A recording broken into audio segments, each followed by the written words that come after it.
Palabra y vida. Con el padre Manuel Horta desde Sevilla.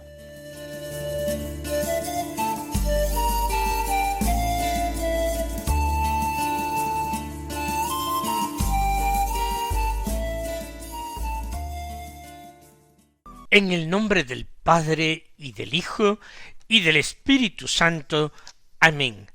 Alabados sean Jesús y María. Muy buenos días, queridos amigos, oyentes de Radio María y seguidores del programa Palabra y Vida.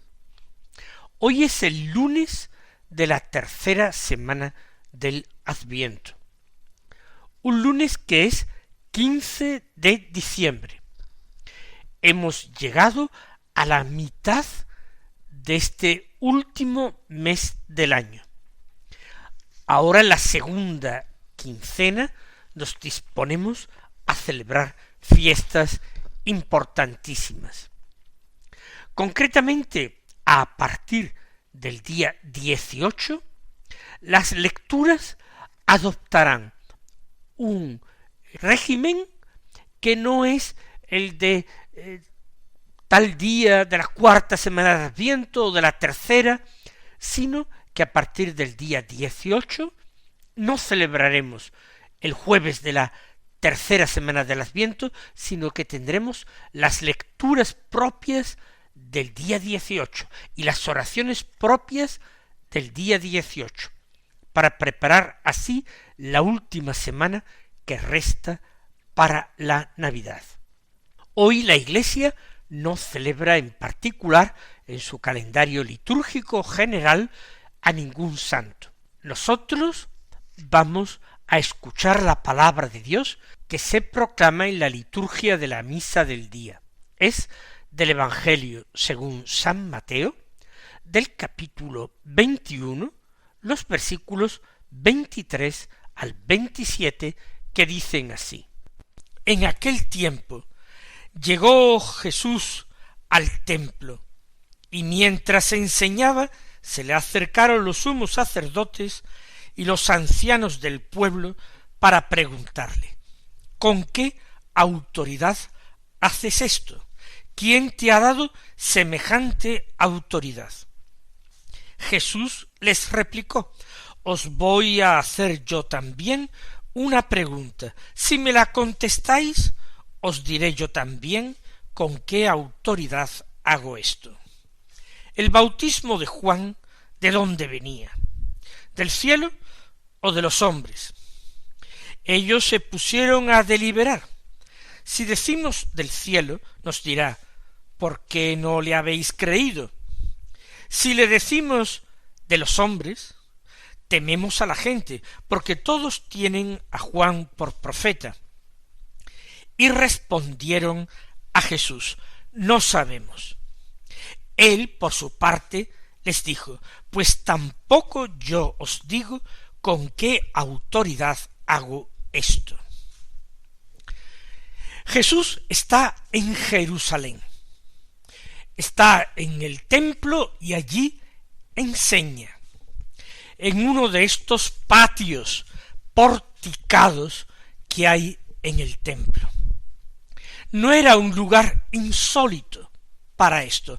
Recordemos que cuando tenía 12 años, María y José lo encontraron en el templo y allí estaba sentado entre doctores. La interpretación de ese texto es variada. Algunos piensan que Jesús, como lo reproduce en muchas ocasiones el arte, estaba rodeado de doctores y él casi enseñando como si fuese un maestro. Eso no parece probable, no parece muy verosímil. Estaría el Señor sentado en un lugar donde se ponían distintos maestros y se sentaban discípulos y otras personas devotas que iban al templo a orar o a ofrecer sacrificios. Y allí él intervendría de la forma en que se solía hacer en estas lecciones que impartían los doctores de la ley, presentando objeciones, haciendo preguntas, respondiendo a las que el doctor de la ley formulaba él mismo. Ahora Jesús, que ha pasado el tiempo, han pasado 20 años, y Jesús se encuentra probablemente en el mismo lugar. Solo que ahora Jesús tiene discípulos, tiene muchas personas que le siguen, tiene personas que creen en él, que se admiran de sus palabras, que cambian de vida y se ponen a seguirle, porque se dan cuenta de que las palabras que pronuncia Jesús son palabras de Dios. Y estando así en el templo, enseñando, se le acercan los sumos sacerdotes y los ancianos del pueblo. Aquí la objeción no se la van a plantear los fariseos doctores de la ley. No es que alguno de ellos, celoso por la enseñanza de Jesús, le objete algo, sino son las autoridades del templo, las autoridades religiosas del país.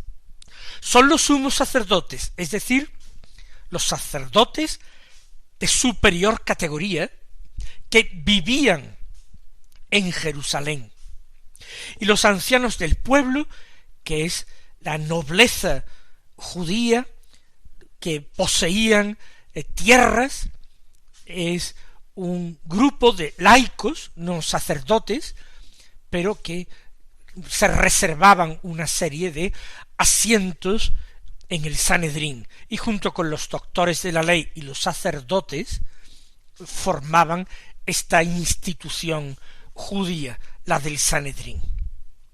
Así pues, las autoridades del templo, que son las autoridades religiosas de la nación, van a preguntarle: ¿con qué autoridad haces esto?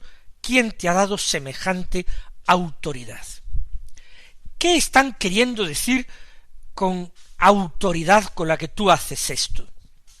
No se trata de un permiso que hubiera que obtener en ninguna parte. No, no se trata de eso.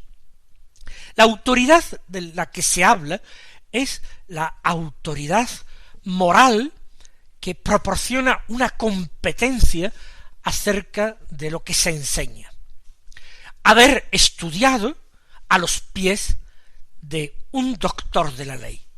Eso facultaba a la persona que durante años había seguido las enseñanzas de un doctor de la ley, de un escriba, le facultaba al cabo de ciertos años para enseñar él mismo, para convertirse él mismo en doctor de la ley. Pero resulta que Jesús, del que seguramente se han informado bien aquellos que son sus adversarios, Jesús no ha estudiado nunca a los pies de ningún maestro, ni en Jerusalén, donde estaban los más famosos, ni en ninguna otra parte. Jesús se ha educado en aquella pequeña aldea de Nazaret. Allí ha crecido, allí es conocido, allí ha trabajado con sus propias manos, allí ha acudido al culto de la sinagoga, sin llamar particularmente la atención. Y en un determinado momento, él ha empezado a predicar, a enseñar, a interpretar la Sagrada Escritura. No tiene, diríamos nosotros hoy, ningún título académico que le capacite para enseñar. Ciertamente en ninguna parte estaba dispuesto que hubiera que alcanzar esta competencia. Sin embargo, resultaba extraño. Y lo que era más extraño es que en el templo tanta gente se le juntara para oírle. Eso es lo que preocupaba mucho más a los sumos sacerdotes y a los ancianos del pueblo. El éxito que tenía Jesús en su enseñanza, el número de discípulos que superaba con creces al de cualquier maestro de la ley, por reputado que fuera. ¿Quién te ha dado semejante autoridad? Si no es el haber aprendido a los pies de un maestro, ¿quién ha sido? Quizás están esperando los enemigos de Jesús que él abiertamente declare que es el Mesías, como mucha gente del pueblo piensa, sospecha, aunque Jesús nunca lo ha afirmado abiertamente. Cierto, lo ha dejado entrever en muchas de sus afirmaciones, pero nunca lo ha reivindicado. Quizás esta sería una ocasión para poner en evidencia a Jesús ante el pueblo y sobre todo ante las autoridades romanas tan cercanas al templo de Jerusalén. Pero Jesús no responde directamente esta pregunta. ¿Qué autoridad él tiene? La respuesta para nosotros hubiera sido fácil, claro, porque él era el Mesías, él era el enviado de Dios. Pero Jesús no quiere proclamar su mesianidad de esta manera. Él quiere dejar que sean los hechos y no las palabras las que lleven a los hombres a la convicción de que él era el Mesías esperado. Él quiere que sea el Espíritu de Dios el que revele a los hombres cuál es su verdadera personalidad. Y es importante que nosotros también tomemos conciencia de que el anuncio de Jesús no puede ser realizado de cualquier forma. Nosotros no podemos limitarnos a predicar con palabras cuando nuestras obras no acompañan a estas palabras y resultan más bien una dificultad para creer, un verdadero escándalo. Las palabras y las obras deben estar siempre unidas en la predicación del Evangelio.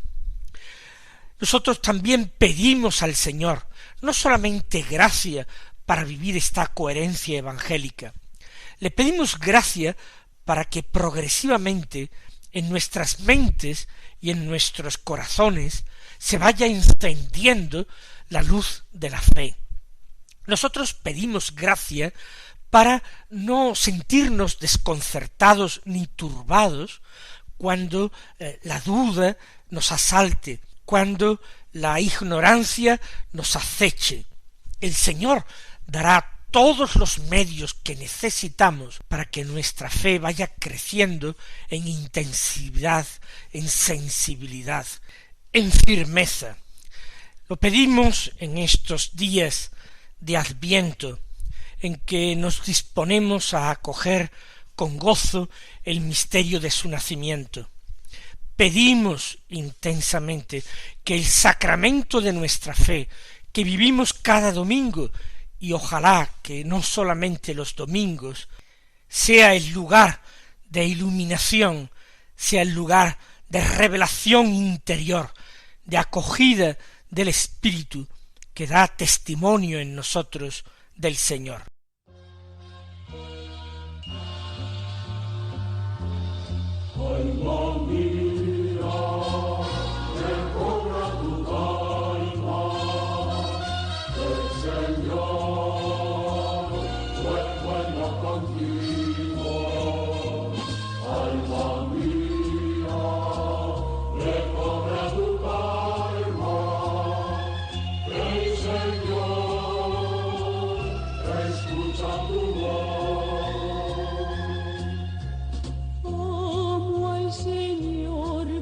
Que escucha mi voz suplicante, porque inclina su oído hacia mí el día que lo invoco.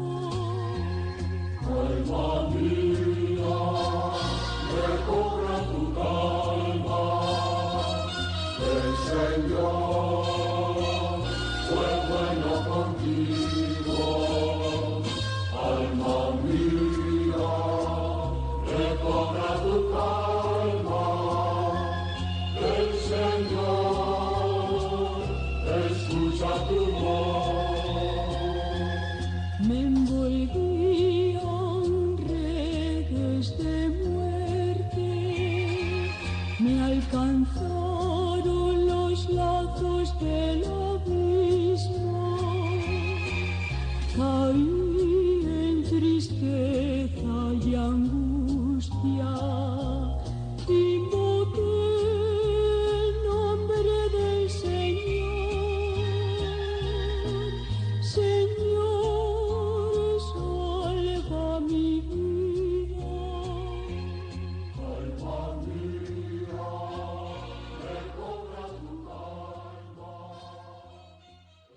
Por eso a estos hombres decide que no les va a contestar y les plantea a su vez una pregunta. Os voy a hacer yo también una pregunta. Si me la contestáis, os diré con qué autoridad hago esto. Ciertamente, ante los sumos sacerdotes y ancianos, plantear una pregunta no tendría por qué suponer para ellos un esfuerzo grande en su respuesta. Quizás se frotaron las manos diciendo: tenemos ocasión de lucirnos, de contestar a su pregunta, cualquier doctor de la ley nos ayudará a nosotros si no atinamos fácilmente con la respuesta, y después él tendrá que declararse. La pregunta de Jesús era, sin embargo, extraordinariamente astuta.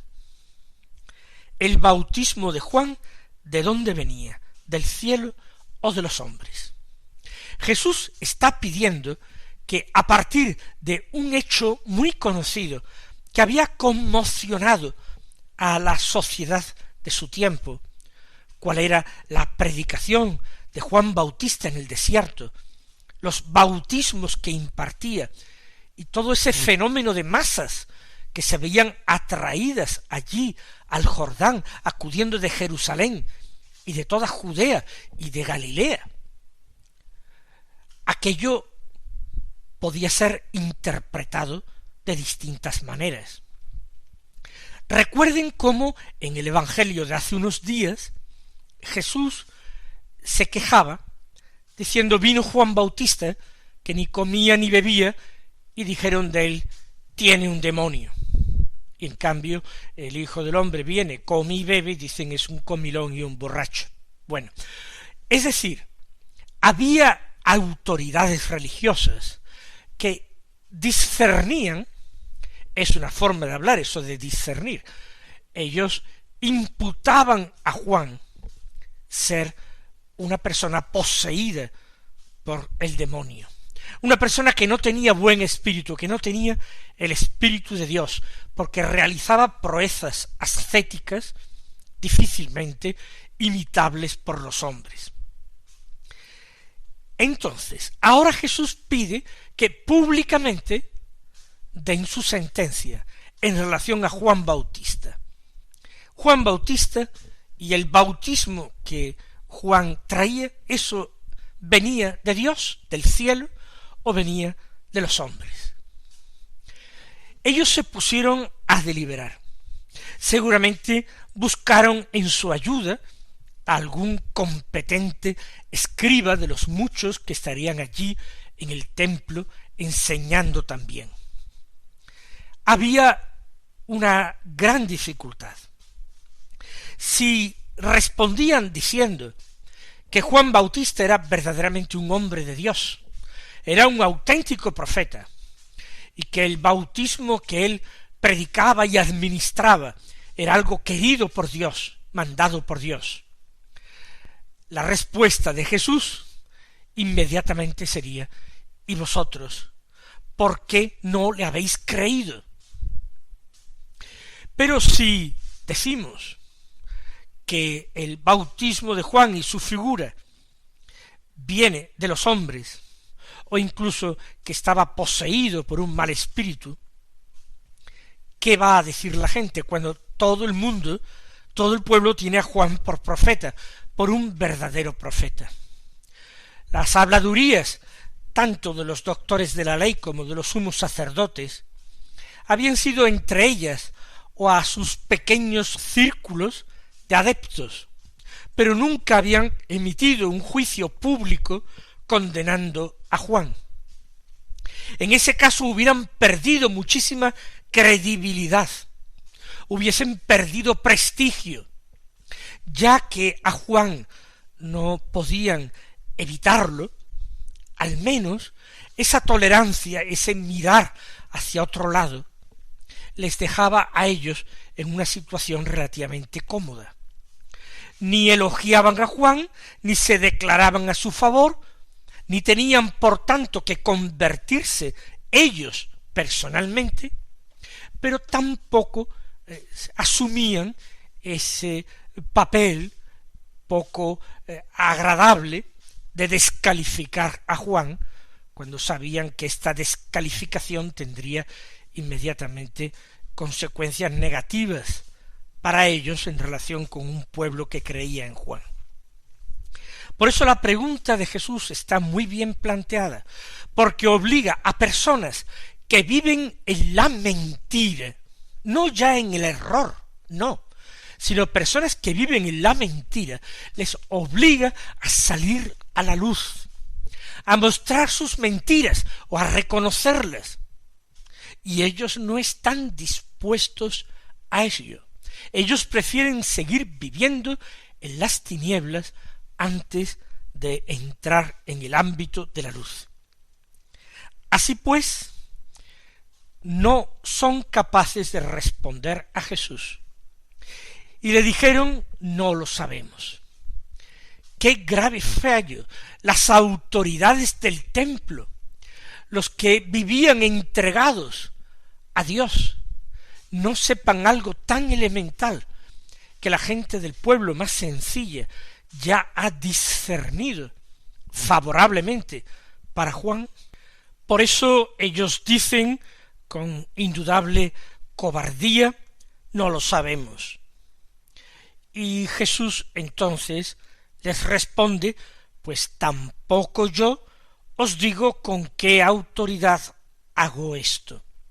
No tenía ninguna obligación de justificarse ante los sumos sacerdotes y ancianos, porque la enseñanza en aquel lugar no estaba vedada a nadie, cualquiera podía ponerse a enseñar. Otra cosa es que alguien se pusiera a escuchar o a aprender como discípulo, eso era distinto. No han cumplido las autoridades con la condición puesta por Jesús. Si me contestáis, os diré con qué autoridad hago esto, pues entonces Jesús se siente libre. Aquellos hombres son remitidos a su propia conciencia, a la verdad, para terminar reconociendo que Juan era un gran profeta y que Jesús era el Mesías enviado de Dios. Históricamente sabemos que algunos de ellos llegaron a la fe, pero otros muchos, la mayoría, no. Mis queridos hermanos, que el Señor os colme de bendiciones y hasta mañana si Dios quiere.